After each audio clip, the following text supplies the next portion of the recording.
ये जानते हैं कि इसमें जो नाटक हो रहा है वो बिल्कुल झूठा है। आप जाते हैं, आप वहां 3 घंटे बैठते हैं, कोई मन को विक्षेप नहीं, कोई मन भागेगा नहीं कहीं, आराम से आपको 3 घंटे साथ देगा। लेकिन 30 मिनट माला उठाइए, देखिए फिर इसकी चाल कितना भागता है। तो शत्रु हुआ या मित्र, गलत कार्य के लिए पूरा तन्मयता होकर साथ देगा, भगवत कार्य के लिए एकदम खिलाफ हो जाएगा। तो इसकी चाल को नहीं समझ रहे। हमारा मन हमारा दुश्मन है इस समय। इससे हमारी मित्रता का मतलब है बंधन, मित्रता का मतलब है सर्वनाश। बहुत बहुत सावधानी की जरूरत है। ये मन 5 मिनट ऐसी चेष्टा करा देगा, आजीवन कारावास। कुछ क्षण ऐसी चेष्टा करा देगा, फांसी की सजा।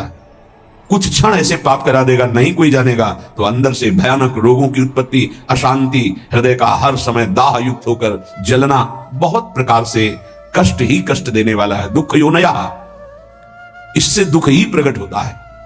इसलिए उपासक अपने आप को और मन को अलग करना सीखे। मन की मांग जो सही है वो पास कर दीजिए, जो गलत है उसको ना कर दीजिए, और बहुत जोर से ना कीजिए। नहीं नहीं नहीं, 1000 बार वो आपके सामने पेश करेगा, बड़ा सुख मिलेगा, नहीं। पर हम अंदर से कहीं ना कहीं टूट चुके हैं, हार चुके हैं। तो हमें लगता है कि यदि हम मन का साथ नहीं देंगे तो हाँ, ये हमको जलाएगा, ये हमको परेशान करेगा, और वो मैं सह नहीं सकता। इसी से हम मुक्त नहीं हो पा रहे, इसी से हम परमानंद में नहीं डूब पा रहे। यही कमजोरी है, इसको अच्छे से समझिएगा। मन से एक बार युद्ध करना पड़ेगा। यदि इतना सत्संग के द्वारा हम विवेक प्राप्त कर लें कि ये मैं नहीं हूं मन, ये मेरा नहीं है मन, प्रकृति का अंश है, बस फिर तो आप लड़ सकते हैं। और जब मेरा मन, तो आपकी सामर्थ्य नहीं कि ना बोल सकें। जबान से ना बोलेंगे, कदम वहीं चलेंगे जिधर मन ले जाएगा। ये बड़ा सूक्ष्म विषय, इसको समझ लीजिए। सब का सब पूरा अध्यात्म इसी बात पर टिका हुआ है। अगर मन निर्मल तो भगवत साक्षात्कार, मन निर्मल तो स्वरूप स्थित, मन मलिन तो दुर्गति। सारी साधना का फल मन को शांत कर लेना, निर्मल कर लेना, मन को अपने शासन में ले आना। पर ये तभी होगा जब इससे दोस्ती हटाएं। यहां दोस्ती क्या, मन की मांग मतलब मेरी मांग, मेरी मांग मतलब अब पूर्ण ही होना चाहिए, कुछ भी हो। इसी से पापाचरण बनते हैं और मन मलिन हो जाता है, हम और मन के अधीन हो जाते हैं। वो हमें और ऐसी स्थिति ले आता है कि मेरे से कहां भजन साधन, और पूरा जीवन व्यर्थ हो जाता है। श्रीपाद प्रबोधानंद जी महाराज कहते हैं, जागर्ति दुंदभिरवः परमोत्र राधा वृंदावने वनो इति प्रकटः पुराणे तस्या विधेयमसमूर्ध महानुराग मूर्तिस्तदंगनमपोहे हरिं क्व पश्ये। हे भाई, मेरी बात सुनो और जाग जाओ। ये मोह निद्रा में तुम सो करके अपने जीवन को नष्ट कर रहे हो। क्या सोना है? ये मेरी पत्नी, मेरा पुत्र, मेरा मकान, मेरी संपत्ति, और इतना एकत्रित कर लिया है, अब और आगे इतना एकत्रित करूंगा, ये भोग लिया है, आगे ये भोग लूंगा, ऐसा ऐसा। ये स्वप्न चल रहा है। मोह निशा सब सोवनिहारा, देखें स्वप्न अनेक प्रकारा। अब इस स्वप्न में इतना लंबा स्वप्न है कि हम ये जान ही नहीं पा रहे हैं कि हमको यहां से जाना है, कुछ नहीं ले जाना है। हम आए किस लिए हैं, कर क्या रहे हैं, करना क्या है, इसका समाधान ही नहीं हो पाया। बस चलता जा रहा है, दूसरे को दाह संस्कार करके सौकाता है, समझाता है दूसरों को, खुद नहीं समझता कि यही दशा मेरे शरीर की होने वाली है। फिर इसके बाद कोई नवीन शरीर मिलेगा जिसमें हम साधना नहीं कर सकते, जिसमें हम बंधन से मुक्त नहीं हो सकते। इसलिए जागो, प्रभु की प्राप्ति ही जगना है। जहां तुम्हारे हृदय में भाव आया कि मुझे इस जन्म में भगवत साक्षात्कार करना है, जीवन मुक्त होना है, जगना प्रारंभ हो गया। अगर ये चाह नहीं आई तो सो रहा है, चाहे कोई भी हो। 18 पुराण कंठस्थ हो, चारों वेद कंठस्थ हो, लेकिन लक्ष्य भगवत प्राप्ति नहीं है तो सोया हुआ है। जगा हुआ पुरुष वही माना जाता है। मोह का नाश होकर ज्ञान का प्रादुर्भाव हो जाना। होय विवेक मोह भ्रम भागा, तब सब विषय विलास विरागा। जगा हुआ पुरुष जिसके हृदय में बात आ गई है मुझे स्वरूप स्थित होना है, भगवत प्रेम प्राप्त करना है, भगवान से मिलना है, पक्का इस जन्म में मिलना है भगवान से, ये बात आ गई, वो जगा हुआ पुरुष है। तो ये बात जान लो कि भगवान कहां मिलेंगे। श्रीपाद कहें, ये हम डंके की चोट से कहते हैं कि हमारी लाडली जू परम पावन वृंदावन धाम में अभी इसी क्षण लीला परायण है। राधा वृंदावने वन इति प्रकटः पुराणे, बहुत से शास्त्रों में ऐसा वर्णन, गर्ग संहिता देख लीजिए, पाताल खंड में ब्रह्म वैवर्त पुराण में बहुत सुंदर वर्णन है, जगह जगह वर्णन है। तो जहां हमारी किशोरी जो है वहीं प्रभु विराजमान है। अब सूक्ष्म विषय इसका, किशोरी जो प्रेम रूप है, जहां प्रेम है वहीं हरि है। प्रेम के बिना हरि का साक्षात्कार नहीं हो सकता। प्रेम का मूर्तिमान स्वरूप हमारी प्रिया जो है, इसीलिए हम कहते हैं राधा राधा राधा, क्योंकि राधा उच्चारण किया तो जिनका नाम राधा है वो देखे, और जिनको प्राण प्रिय है वो देखे। प्राण प्रिय है हरि को, हरि रसना राधा राधा रट, स्वयं हरि जो राधा राधा रटते हैं, और किशोरी जो प्रिया प्रीतम दोनों हमारी तरफ देखेंगे राधा उच्चारण से। तस्या विधेय मसमोर्ध महानुराग, किशोरी जी की कृपा से ही महाअनुराग प्रकट होता है, महाअनुराग में ही हरि का साक्षात्कार होता है, प्रिया प्रीतम का साक्षात्कार होता है। इसलिए अगर हमारे वाक्य को आप समझ पा रहे हो, श्रीपाद कह रहे हैं, तो आप वृंदावन का आश्रय ले लीजिए। अगर अखंड वास नहीं प्राप्त हो पा रहा तो आश्रय ले लीजिए, रजरानी का सेवन कीजिए, धाम आइए, बार बार यहां दर्शन कीजिए, प्रदक्षिणा परिक्रमा कीजिए, बैठकर एकांत में नाम जप कीजिए। बहुत बड़ा प्रभाव धाम में जो भजन करता है तो बहुत कई गुना बढ़ करके उसको लाभ मिलता है, इसलिए यहां बहुत जल्दी भगवत प्राप्ति होती है। मथुरा में 6 महीने में भगवत साक्षात्कार कर लिया ध्रुव जी ने। देखो 6 महीने भी बहुत होते हैं, अगर व्याकुलता बढ़ जाए, तन्मयता हो जाए तो 6 मिनट में भगवान साक्षात्कार करा दें, वो बहुत कृपालु है। मिलंति चिंता मणिकोटि कोट्या, अब ये बात समझनी है। स्वयं बहिर्दृष्टि मुपैति वा हरिः, तथापि वृंदावन धूलि धूसरम न देहमन्यत्र कदापि आतुमे।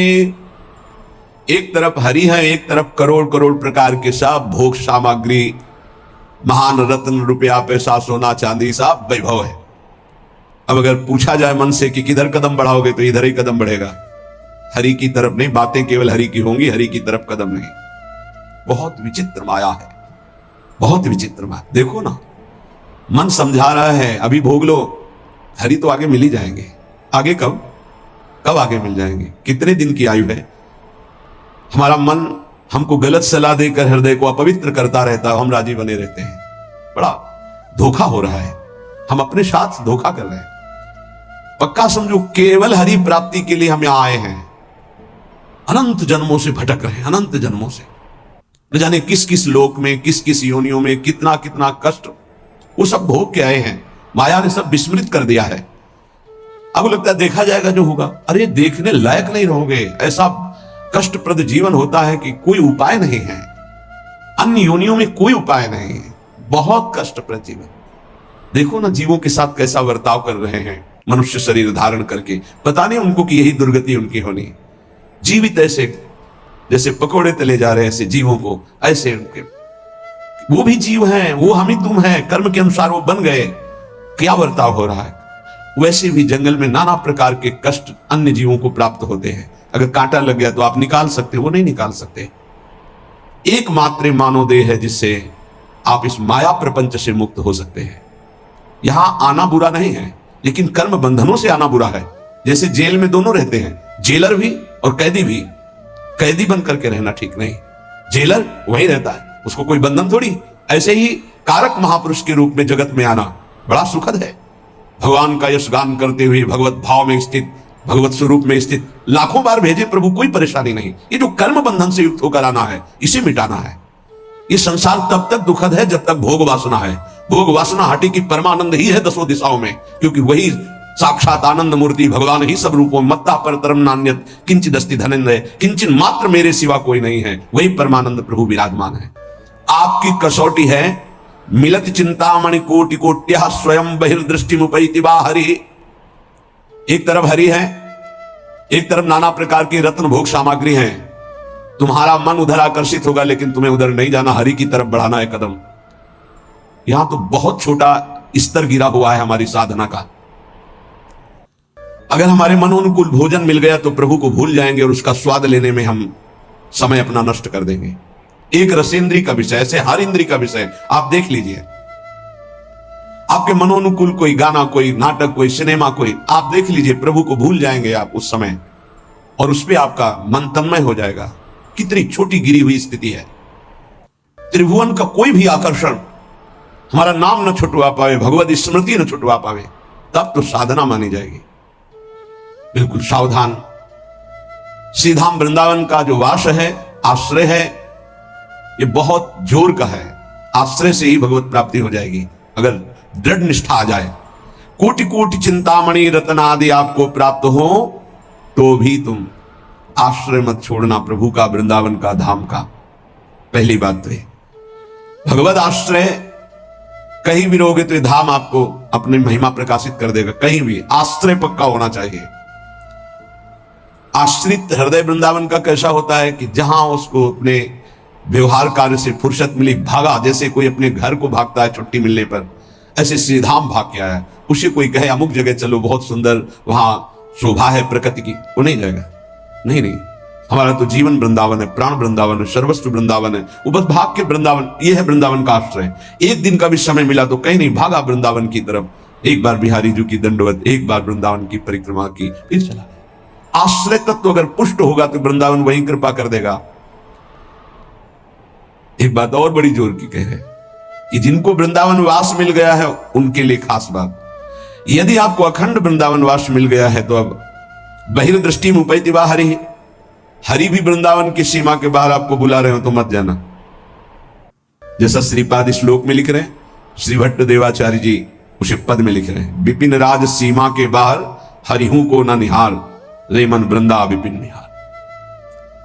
यद्यपि मिले कोटि चिंतामणि तौ न हाथ पसार। बिल्कुल उसी की टीका है, मानो जय श्री भट्ट धूलि धूसर तन ये आसावन, तथापि वृंदावन धूलि धूसरम न देह मन्यत्र कदापि यातु में।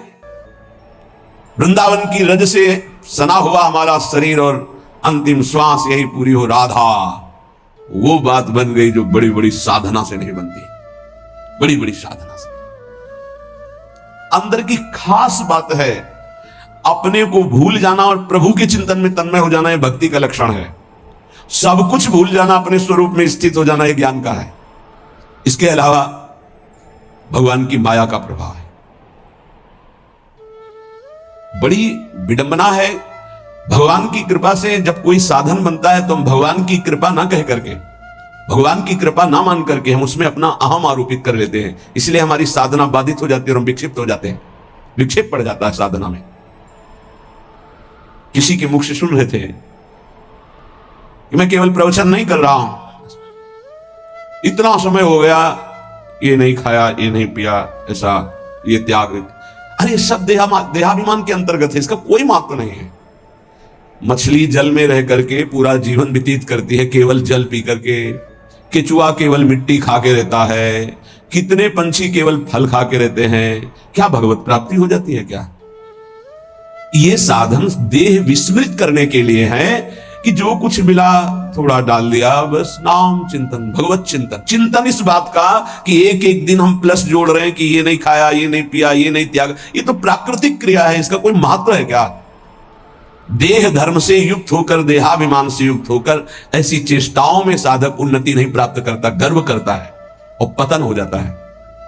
महाराज ययाति का सुकृत नष्ट नहीं हो रहा था। बड़े समय से उत्तम लोकों में विमानों से घूम रहे थे। देवराज इंद्र ने एक बार उनको बुलाया, महाराज आपने कौन सा सुकृत किया कि आपके दिव्य लोक सुरक्षित हैं, अर्थात आपका पतन नहीं हो रहा, आपके पुण्य नष्ट नहीं हो रहे। तो सभा में जब ऐसा पूछा तो अहम उदित हो गया। महाभारत में भगवान व्यासदेव जी वर्णन करते हैं। उन्होंने कहा ना कोई ऐसा हुआ है, ना है, ना आगे होगा। जैसा मैंने दान किया, तप किया, सुकृत किए, बस ऐसा निकलना था कि सारे सुकृत भस्म हो गए। देवराज इंद्र ने कहा विश्व के समस्त ऋषियों का, महात्माओं का, धर्मात्माओं का आपने अपमान कर दिया, आप भ्रष्ट हो जाए। उसी समय सर के बल नीचे ऐसे मृत्यु लोक की तरफ आने लगे।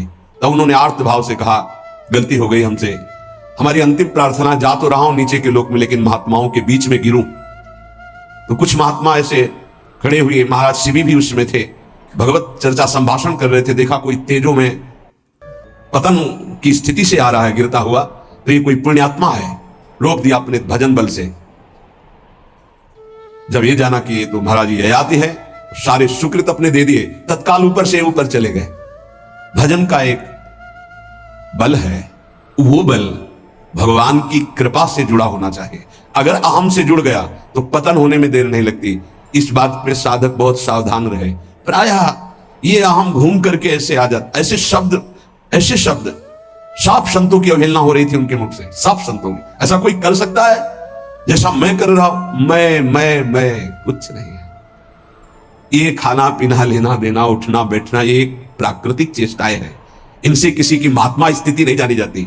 महात्मा स्थिति हृदय की होती है, जो समस्त द्वंद्वों पर विजय प्राप्त कर चुका है, जो देहाभिमान रहित हो चुका है, जो तीनों शरीरों के राग का त्यागी, उसे महात्मा कहते हैं।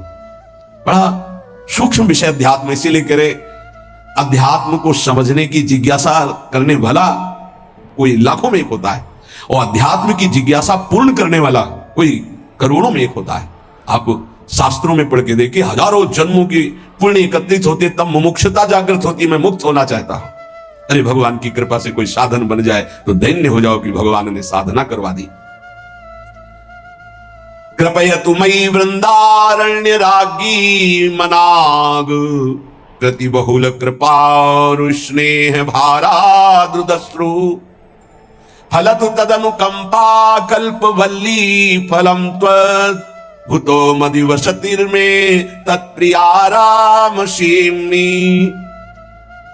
हे लाडली हम पर अतिशय कृपा कर दो, हे वृंदावनेश्वरी हम पर रीझ जाओ, ऐसी कृपा कर दो कि आपकी चरण चिन्हों से चिन्हित इस भूमि की सीमा से कभी बाहर ना जाऊं, ऐसी कृपा कर दो। हे करुणामयी कल्पलता स्वरूप, कल्पलता कल्पतरु, जो इच्छा करो वो प्राप्त। मेरी इच्छा यही है, ये इच्छा मेरी फलीभूत हो जाए कि मैं कभी वृंदावन की सीमा से बाहर न जाऊं। हे लाडली, यदि बाहर जाऊं तो आपका भरोसा केवल रहे हृदय में, आपके भरोसे से ही हम संसार प्रपंच के खेलों में फंसेंगे नहीं। महारानी जू, हे प्रिया जू, आप करुणामयी हम पर ऐसी कृपा कर दो कि पहली बात तो वृंदावन की सीमा के बाहर न जाऊं, दूसरी बात अगर बाहर सेवार्थ व्यवहार्थ तो हे लाडली आपके चरणों का दृढ़ भरोसा रहे। अगर श्री जी के चरणों का दृढ़ भरोसा है तो पतित नहीं हो सकता उपासक। बाहर और भीतर, संसार में और धाम में, दोनों बात समझ लीजिए। हृदय में और बाहर व्यवहार में, धाम में और संसार में, वही सौभाग्यशाली माना जाएगा जिसका चिंतन प्रभु से हो रहा है। जो प्रभु के चिंतन में जुड़ा हुआ है वही महान सौभाग्यशाली है। धाम की एक असीम कृपा है, पर आप धाम में रहकर प्रिया प्रीतम का चिंतन नहीं करते, मनमानी पापाचरण करते हो, तो पुनः यही जन्म होगा लेकिन दंड मिलेगा। ऐसा नहीं कि आप धाम वास कर रहे, मनमानी आचरण कर रहे तो आपको विमान आएगा, नहीं, आपको यही दंड मिलेगा। बहुत विविध प्रकार के दंड है। यहां भूत भी बनते हैं, हजारों वर्ष तक भटकना होता है, जब तक कोई सिद्ध महापुरुष नहीं मिल जाएगा तब तक उद्धार नहीं होता। पर रहेंगे धाम में, भूतेश्वर भगवान जो मथुरा में विराजमान, उनके शासन में रहेंगे। यहां भी विविध योनियों की प्राप्ति हो जाएगी, बड़ा कष्ट में जीवन रहेगा। इसलिए मानव देह मिला है, कोई अपराध न बने, निरंतर भगवत चिंतन हो। अगर ये बात आश्रय लेकर बाहर भी हो रही तो आपको दिव्य वृंदावन धाम की प्राप्ति होगी। एक तांत्रिक थे जो सन्यासियों को बहुत परेशान करते थे, बहुत तरह से उपहास करते थे, मंत्र का प्रयोग कर देते, अचला छूट गया, लंगोटी छूट गई, कमंडल गिर गया, दंड गिर गया, ऐसे कई तरह के, और उपहास करता है बड़े त्यागी हो सन्यासी। पूज्यपाद श्री धर्म सम्राट करपात्री जी के से सन्यासियों ने कहा बहुत बेइज्जती करता है सन्यासियों। कहां है तुमने बताया? अमुक जगह गए, नारायण नारायण नारायण। उसने अपने मंत्र का प्रयोग किया, कुछ नहीं। और भाई जितना पावर हो कर लो। उनका आप धर्म सम्राट करपात्री जी हो क्या? बोले आपको इस परिचय से क्या मतलब, आप अपना तंत्र का प्रयोग कीजिए, जब आपका हो जाए तब मुझे बताना, बस एक बार नारायण बोलूंगा।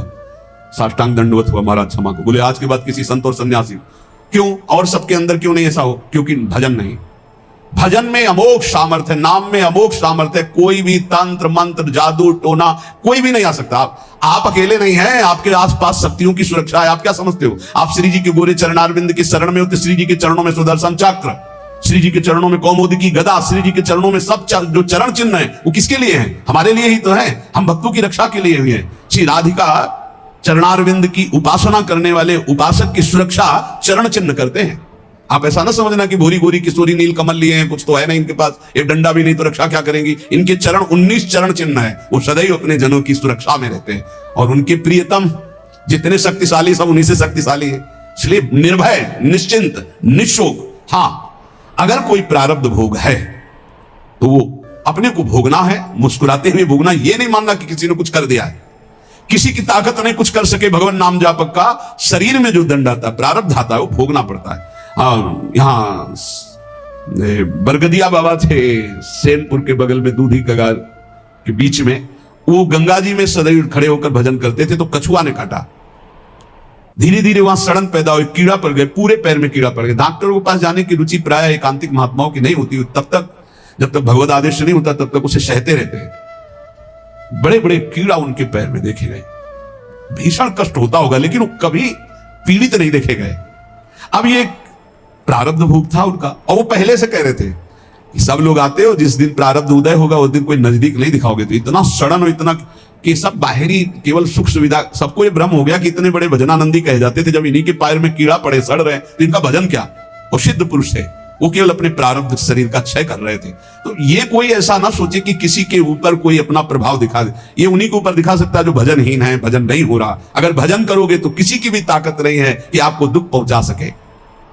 करे भक्ति भगवंत की और करे कबहु नहीं चूक, तो हरि रस में साचो रहे ये साची भक्ति मलूक। यदि सच्चे भाव से चलोगे, भगवान की भक्ति करोगे, नाम जप करोगे, तो हर समय भगवान की सुरक्षा बनी रहेगी, आपके भागवतिक सुरक्षा बनी रहेगी। ये अनुभव होता है हर समय भगवान की सुरक्षा का, भक्त को अनुभव होता है भगवान मेरे पास है।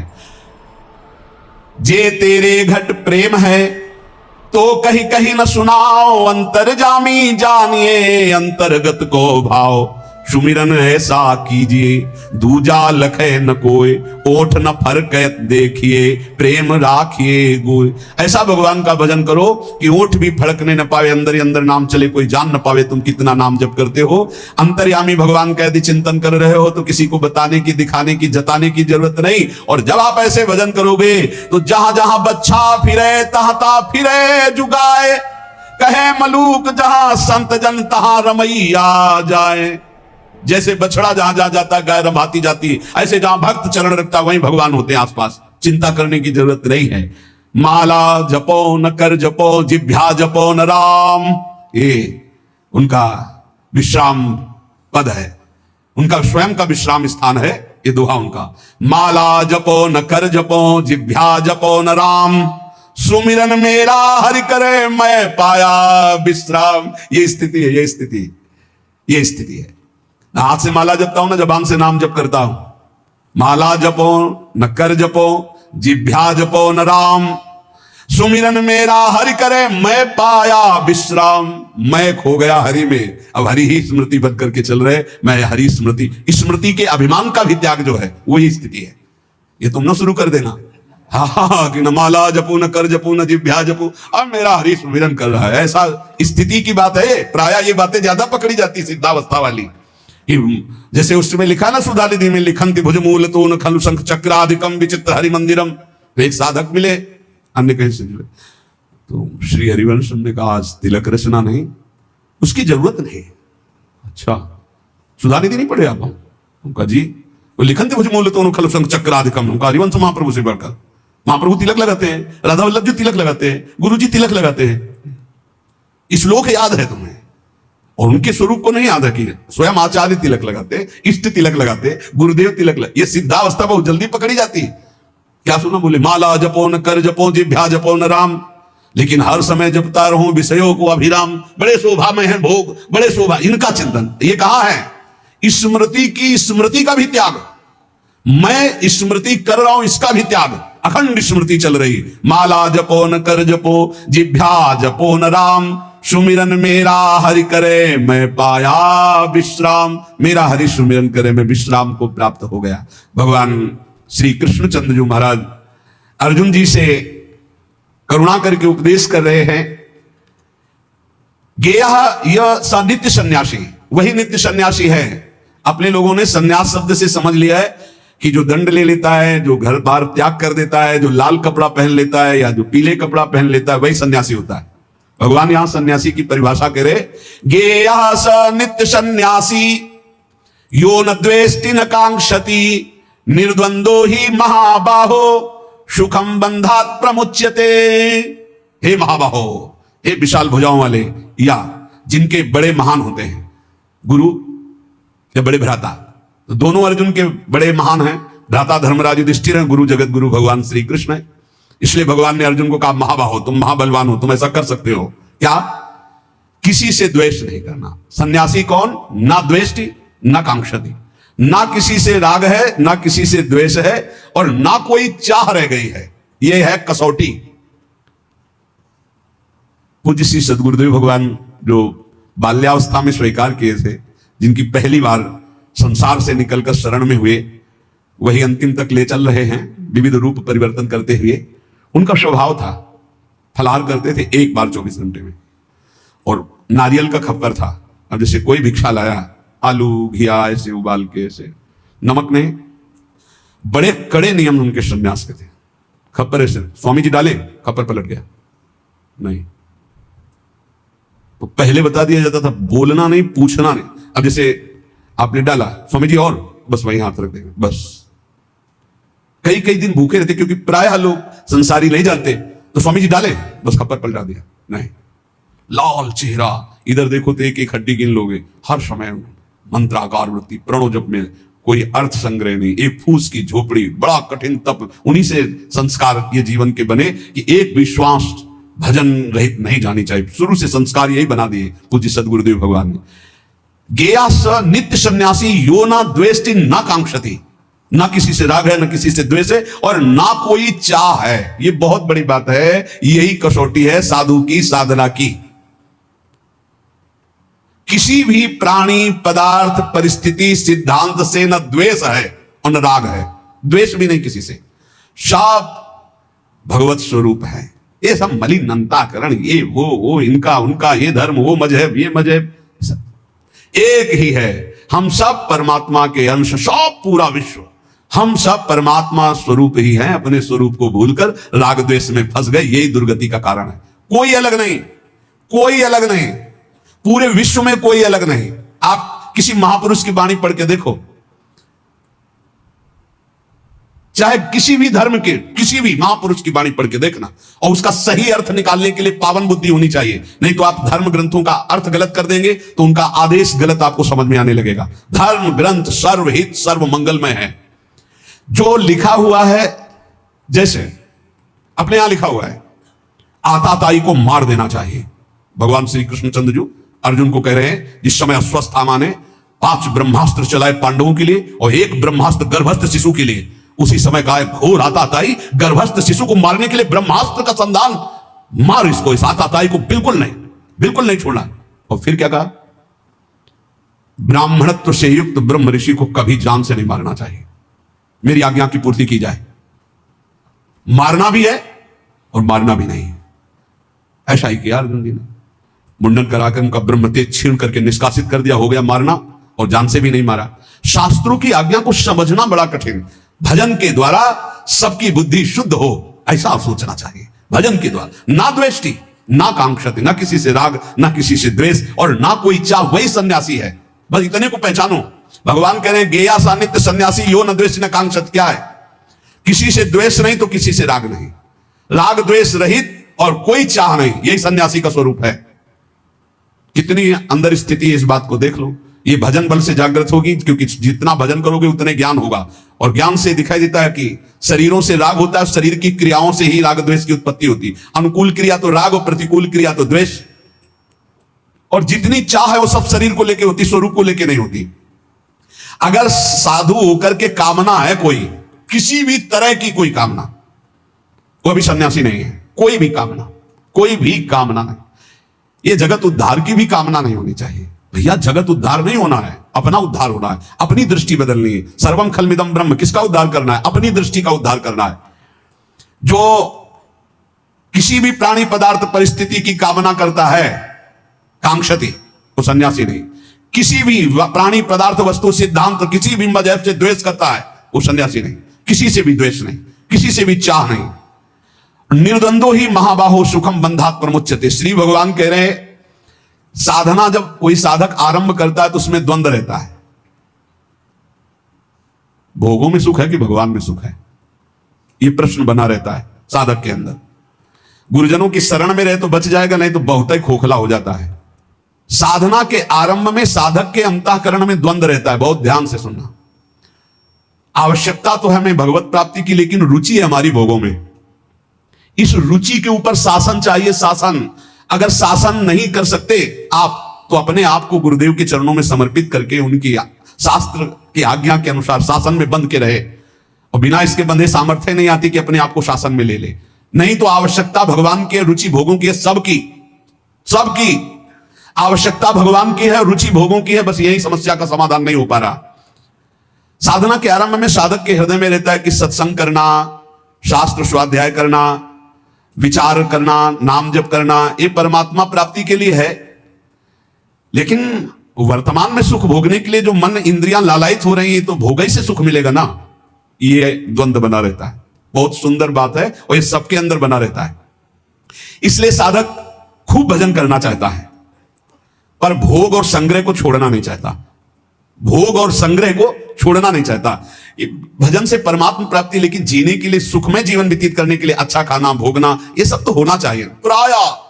प्रायः हमें लगता है 100 में 95 और 5 ऐसे निकलेंगे जिनकी ये समझ में बात आ गई है कि भोग और संग्रह करने वाला कभी परमात्मा प्राप्ति कर ही नहीं सकता। और वो भगवान के वचन है, भोगैश्वर्य प्रसक्ता नाम तयापहृत चेतसाम व्यवसायत्मिका बुद्धि समाधो न विधीयते। भोग और ऐश्वर्य में जिसकी चित्तवृत्ति अपहृत कर ली गई है, उसकी बुद्धि कभी निश्चय नहीं कर सकती परमात्मा प्राप्ति का। तो 100 चलने वालों में 95 इस बात में फिसल जाते हैं कि भजन, साधन, पाठ, पूजा, दिनचर्या तो करेंगे, लेकिन मनोरंजन भी होना चाहिए। इंद्रियों को खान पान, भोग विलासिता, इससे रोज दिन आराम से कट रहा है। और वो ये नहीं जान रहे कि अंधा बटे पड़ा चबाए, ये जो हम कर रहे हैं, हमारी सारी साधना मिट्टी में मिल रही। अब वो संग 2 प्रकार का करता है। एक करता है भागवतिक संग, जैसे सत्संग हो रहा है, और एक करता है भोगों वाला संग, क्योंकि उससे उसके मना इंद्रिय की पूर्ति होती रहेगी। और इससे सोचता है कि भगवान तो मिल ही जाएंगे, प्रभु बड़े कृपालु हैं, प्राप्ति तो हो ही जाएगी। अब उसके भावों में परिवर्तन, जब वो भोग भोगता है, क्योंकि भगवान के मार्ग का साधक है, तो उसके अंदर जलन पैदा होती है कि गलत तो हूं, ये ठीक नहीं। पक्का आप देख लीजिए, अगर थोड़ी भी भक्ति कर रहे हो, तो आप जब गलत भोग भोगोगे तो आपके हृदय में एक पश्चाताप होगा, एक घृणा होगा, एक जलन होगा, एक ऐसा लगेगा, हे भगवान कब मैं सुधरूंगा। ऐसा होने पर भोग भोगते समय भी वो अशांत रहता है, क्योंकि सत्संग करता है, साधन करता है, तो भोगों में उसे शांति कैसे मिल सकती है? उसके अंदर जलन होती, मैं गलत हूं। करते समय भी, भोगों को भोगते समय भी उसके अंदर रहता, मैं बहुत नीच हूं, मैं गलत हूं। ऐसा कैसे दूर हो, हे भगवान कैसे दूर? उस समय भी वो सुखानुभूति नहीं कर सकता। अब साधक के अंतःकरण में ये द्वंद्व बना रहता है कि भोग सही है या परमात्मा भजन सही है। इस द्वंद्व पर टिका हुआ 50 वर्ष निकल जाते हैं साधना करते, 50 वर्ष निकल जाते हैं। और गुरु कृपा पात्र पहले ही सीढ़ी से काट के फेंक दिया उन्होंने। नहीं, भोग संग्रह ये सब नरक आदि की प्राप्ति के कारण निर्विकार भाव से भगवान के बहुत जल्दी लाभ प्राप्त। इसीलिए कहा है कि गुरु सेवा तज करहि जबान, यह है अधर्म यह है सभान, कान न रसिकन मेरा है। उसके हृदय में जो गुरु कृपा पात्र होता है, उसके हृदय में रहता संसारिक और भोग संग्रह तो सब भोग रहे हैं। अगर इससे तसल्ली होती तो सबको शांति मिल जाती। नहीं, मैं ऐसा गलत मार्ग अपनाऊंगा नहीं। वो परमात्मा तत्व की तरफ एक निश्चय करके निर्द्वंद होकर चल देता है। नहीं तो भाई आपको सच्ची कहते हैं, चलने वालों में 95% बैलेंस बना के चलते हैं, इतना तो चलेगा। और ये बात भगवान की भूल जाते हैं कि भोगेश्वर प्रसक्ता नाम तयापहृत चेतसाम व्यवसायत्मिका बुद्धि समाधो न विधीयते। वास्तव में संसार का बहुत जन्मों से महत्वांतकरण में बैठा है, इसलिए वो भोग बहुत प्रिय लगते हैं। आज सामने भोग उपस्थित हुआ, भोग लेते, भगवान तो क्षमा ही कर देंगे। और भगवान कहा है हम स्वाम स्वरूपापे भ्यो मोक्षयिष्यामि मा शुचा। अब ही एक बार गलती मान लेंगे भगवान से, पर ऐसे को क्षमा नहीं मिलता। ध्यान रखना, क्षमा मिलता है कि अब लो नसानी अब ना नसई हो, ऐसे को क्षमा नहीं मिलता है। ऐसे का प्लस होता जाता है। जो साधक प्रायः इस बात को पकड़िए, भोग भोगते हुए भगवत प्राप्ति चाहता है, वो दूसरों से सुख लेने की भावना वाला होता है। उसका शरीर और पदार्थों में ममत्व होता है, अंतःकरण मलिन होता है, इसीलिए उसकी रुचि भोगों में होगी। वो अंदर चाहत भगवान की प्राप्ति की होगी। साधक है ना, चाह तो कहीं ना कहीं है, कसक है उसकी कि यार भगवान मिल जाते तो ठीक था, पर भोग छोड़ नहीं सकता। ये द्वंद्व बना ही रहता है बहुत से साधकों के अंदर। साधक के द्वंद्व में विचार पक्का ना होने के कारण कैसे सुख भोगूं, कैसे आराम भोगूं और कैसे भगवान मिल जाए, दोनों, इसीलिए द्वंद्व चलता रहता है। ये बहुत बहुत सच्ची बात है, बहुत सच्ची बात है। ये बहुत बहुत ज्यादा मात्रा में फैला हुआ है। यही बात, वो भजन भी कर रहा है, सत्संग भी सुन रहा है, सब प्रवचन सुन रहा है, प्रवचन कर रहा है, पर उसके अंदर की भावना में मन और इंद्रियों को रोककर परमात्मा के सुख में लगाने की नहीं, मन और इंद्रियों के अनुकूल भोग भोगने की, ये भी नहीं छोड़ सकता और वो भी नहीं छोड़ सकता। इसे बहुत लंबा समय चला जाता है, उसके हृदय में कोई भगवदानंद की स्फूर्ति नहीं होती। निर्द्वंद होना मुख्य बात है। ये राग द्वेष अपने आप मिट जाएंगे जहां निर्द्वंद हो जाओगे। विचार करना चाहिए निर्द्वंद होने के लिए कि सब अनुकूल भोगों को भोग रहे हैं, प्रतिकूलता जबरदस्ती भोगनी पड़ती है, प्रतिकूलता कोई भोगना नहीं चाहता, अनुकूल भोगों को सब भोग रहे। क्या इनको विश्राम मिल गया क्या? नहीं ना। तो एक बार हिम्मत करके हटो भोगों से। भोग भोगने से जब तक हटोगे नहीं तब तक परमात्मानंद स्फुरित नहीं होगा। अगर निर्द्वंद हो गए तो सुखम बंधात प्रमुच्यते, सुख पूर्वक संसार बंधन से मुक्त हो जाओगे। अनुकूलता प्रतिकूलता ये आएगी प्रारब्धवशात, लेकिन भोगो मत ना अनुकूलता को ना प्रतिकूलता को, सम रहो, सम। वो स्वरूप की तरफ जब दृष्टा भाव होगा तब सम होगे। पहले अनुकूलता में गाढ़ फंसे हुए, प्रतिकूलता तो जबरदस्ती भोगनी पड़ती है। अनुकूलता का त्यागो। स्वयं आप विचार करो ना, आप इंद्रियो, बहुत ध्यान देने का एक गूढ़ विषय, इसीलिए धीरे धीरे बोल रहे हैं। आप इंद्री नहीं हो जो इंद्रियां भोग मांग रही, आप मन नहीं हो जो मन भोग मांग रहा है, आप दे रहे हो। आप बुद्धि नहीं हो जो बुद्धि निश्चय कर रही कि इन भोगों में सुख है। आप परमात्मा स्वरूप हो। यही आपका बंधन हुआ है जो आप अंतःकरण इंद्रियों में तदात्म हो गए। एक बार हिम्मत करो, इन दुष्ट इंद्रियों और दुष्ट मन की मांग के विरोध में हो जाओ। हिम्मत करो एक बार विरोध में। लेकिन गुरु के विरोध में करवा देंगे इंद्रियां मन, शास्त्र के विरुद्ध चलवा देंगे, लेकिन इनके विरुद्ध तुम हो जाओ, इतनी हिम्मत। तभी नाम से श्री हरिवंश नाम बल्ला हो। क्या हुआ? मन और इंद्रियों से ममता इतनी हो गई कि पदार्थ, व्यक्ति, क्रिया जो मन इंद्रियों को अच्छी लग रही उसी के अधीन हो गए। बड़ी सुंदर बात है, देख लो, अंदर की बात है। देखो, सुषुप्ति में कुछ याद नहीं रहता, फिर भी आप जीवित रहते हैं। आपको एक भ्रम दे दिया गया अंदर कि अगर हम ये भोग नहीं भोगेंगे तो हम रह नहीं पाएंगे। अगर कोई भी भोग है, सुषुप्ति में कौन सा भोग होता है? सुषुप्ति में, स्वप्न की बात नहीं कह रहे, 6 घंटे आप बिना भोग के होते हैं, कोई भोग नहीं, खाना पीना सोचना कुछ भी, कोई भोग नहीं, ठप पूरा रहता है सिस्टम, अंतःकरण शांत। तभी घोर सुषुप्ति में गए तो आनंद आता है कि नहीं बाद में, यार 6 घंटे सोए। तो भोग त्याग, संसार के चिंतन के त्याग का आनंद देख लो अज्ञान में। जब सुषुप्ति में चले गए, 6 घंटा बाद उठे तो आहा, एकदम नई चेतना आई। क्यों? 6 घंटे कोई संसार का चिंतन नहीं किया, 6 घंटे कोई भोग नहीं भोगा, किसी भी तरह का खान पान कोई भोग नहीं भोगा। अगर वही जागृत में स्थिति हो जाए तो उसी को समाधि कहते हैं। सुषुप्ति अवस्था में जब तुम 6 घंटे संसार को भूले हुए थे तब भी तुम जीवित थे। तो जागृत अवस्था में तुमने ये क्यों मान लिया कि मैं इन भोगों के बिना जीवित नहीं रह सकता, मैं नहीं रह पाऊंगा? क्यों मान लिया? इस प्राणी के बिना, इस शरीर के भोग के बिना, इस पदार्थ के भोग के बिना, इस वस्तु के बिना, इस नशा के बिना मैं नहीं रह सकता। यह है अपनी स्वतंत्र सत्ता को खोकर अधीन हो जाना भोगों की। यह अधीनता कब तक बनाए रखोगे? संसार का राग उत्पन्न होता है, नष्ट होता है, राग कभी स्थायी नहीं होता। किसी एक भोग को भोगते रहो, अगर घृणा ना हो जाए तो कहना दूसरे नए भोग को उसी भोगने की इच्छा हो जाएगी। नए नए प्राणी, नए नए पदार्थ, नए नए शरीर, नए नए भोग हमें चाहिए। नहीं तुम समझ पा रहे, तुम्हें फंसाया जा रहा है। परंतु यदि परमात्मा प्राप्ति की अभिलाषा उत्पन्न हो गई तो ये कभी नष्ट नहीं होती, ये बनी रहती है। क्योंकि तुम परमात्मा के अंश हो, तुम्हारी अखंड स्थिति परमात्मा में है। उसे तुम भूल करके अंतःकरण और इंद्रियों में अपनी स्थिति को जो मान रहे हो, इसीलिए अभिलाषा बन गई भोगों की, इसको हटाना है। केवल इतना ही करना है कि इंद्रिय और मन से ममता हटाना है। इंद्रिय और मन से ममता हटाने का मतलब इंद्रिया और मन जो गलत भोग भोगने की चाह कर रहे हैं, इनको नहीं पूरी करनी है। मैं नहीं हूं, अरे इतने में काम बन जाएगा। पर इतने हटाने के लिए नाम जब बहुत बढ़ाओ। जितना तुम्हारा राग कम होता जाएगा उतने ही आपको अंदर ज्ञान का प्रकाश मिलता जाएगा।